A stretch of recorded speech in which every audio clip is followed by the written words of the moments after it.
అంటే నార్మల్‌గా అఖిల్ గారు ఏ విధంగా గతంలో నిజ జీవితంలో ఏ విధంగా ఉంటారో సినిమాలో కూడా అదే విధంగా ఉంది. బట్ ఏందంటే ఆహ్, సినిమా కలర్ మారిందంతే. బట్ నార్మల్‌గానే ఉన్నాడు. గతంలో ఎట్లున్నాడో ఆ విధంగానే ఉన్నాడు. అంటే సినిమాలో చూసుకుంటే ఏ విధంగా ఉంది? బానే ఉంది. బట్ ఎందుకంటే సినిమాలో అంత పెద్ద డిఫరెంట్ ఏమనిపియలేదు. బట్ ఎన్టీఆర్ గారు డైలాగ్ తీసుకోవడం ఒకటి చాలా బాగా అనిపించింది. ఎందుకంటే ఎన్టీఆర్ గారి అభిమానులైతే మంచిగా పండగ చేసుకుంటారు. సీనియర్ ఎన్టీఆర్ గారు ఫ్యాన్స్ అయినా, జూనియర్ ఎన్టీఆర్ ఫ్యాన్స్ అయినా. బట్ అదే విధంగా కొద్దిగా ఆంధ్ర స్టైల్ కల్చర్ ఉంది కాబట్టి పల్లెటూరు వాతావరణం ఉంది అంటే కాబట్టి ఇప్పటి వరకు అఖిల్ గారికి హిట్సే లేవు. సో రా అండ్ రస్టిక్ గా ఈ సినిమాలో ఉండబోతున్నారు. కొత్త లుక్ ట్రై చేశారు. సో దీంతోనైనా కలిసి వచ్చే అవకాశం ఏమైనా ఉందా?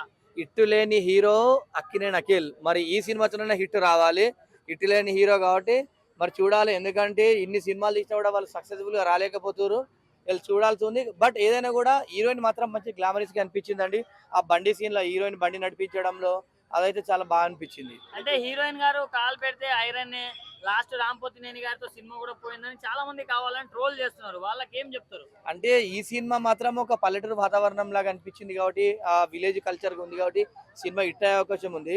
బట్ ఎందుకంటే అక్కడ ఆ హీరోయిన్ అయితే ఎవరైతే అట్లా ట్రోల్ చేసారో ఈ సినిమాలతోనే ఆయన హిట్ కొట్టచ్చు చెప్పలేం. అంటే ఆమె పర్ఫార్మెన్స్ ఎలా ఉండబోతుంది ఆమె అనిపిస్తుంది? పర్ఫార్మెన్స్ అయితే చాలా బాగుందండి. ఆమె పర్ఫార్మెన్స్ అయితే నాకు నచ్చింది. బట్ ఎందుకంటే హీరోయిన్ నుండి హీరో కన్నా హీరోయిన్ పర్ఫార్మెన్స్ ఎక్కువ అనిపించింది. అంటే లెనిన్ గారికి స్లాంగ్ సెట్ అయిందంటారా? సెట్ అయిందండి. ఎందుకంటే మనం చూసుకుంటే అమ్మి అనేది పల్లెటూరు ఏందమ్మి అనేది పల్లెటూరు యాసలు సినిమా తీసి స్టైల్. సినిమా స్టైల్ తీసినప్పుడు బాగుంది. అదే విధంగా ఏదైనా మంచి రొమాంటిక్ లవ్ స్టోరీ లాగా అనిపిస్తుంది. చూడాలి. ఎందుకంటే పల్లెటూరు వాతావరణంలో ఉన్నటువంటి రొమాంటిక్ లవ్ స్టోరీ లాగా ఉంటుంది కాబట్టి సినిమా బాగానే ఉంటుంది. ఎందుకంటే కాకపోతే ఇందులో నాటకం అది ఏదైతే నాటకాలు ఇస్తారో ఆ విధంగా ఉండేటువంటి సీన్సే కనిపిస్తున్నాయి. బట్ ఏదైనా కూడా మంచి రొమాంటిక్ లుక్ అయితే కనిపించింది. అంటే ఈ పల్లెటూరు బ్యాక్డ్రాప్ లో తీసిన ప్రతి సినిమా హిట్ అనుకొని అందరు తీస్తున్నారు. ఇప్పుడు పుష్ప కావచ్చు, పెద్ది కావచ్చు, అన్ని ఇట్లే ఉన్నాయి. సో 26 కి వస్తుంది, ఇది జూన్ 26 కి.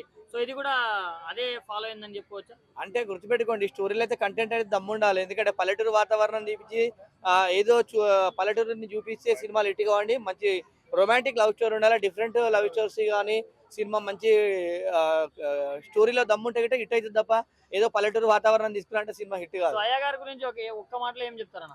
ఈసారి మాత్రం హిట్ లేని హీరో అక్కినేని అఖిల్ గాని ఈసారి ఈ సినిమాతో హిట్ కొట్టి ముందడికి పోవాలని అనుకుంటున్నా. Thank you. గతంలో గతంలో శ్రీలీలని తీసుకున్నారు.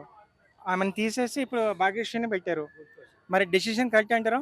శ్రీలీల అంటే మరి ఎందుకో మరి మీ బ్రో అన్నట్టు ఐరన్ లెగ్ ఆమె కూడా సినిమాలన్నీ ఫ్లాప్ అవుతున్నాయని చెప్పేసి కావాలని విశేషాలు తెలియదు. బట్ ఏదైనా కూడా ఇక్కడ ఏ హీరోయిన్ ఉన్నా ఎవరున్నా సినిమాల కథల కంటెంట్ దమ్ము ఉండాలి. సినిమాల స్టోరీ దమ్ముంటే గిట్ట సినిమా 100% హిట్ అవుతుంది.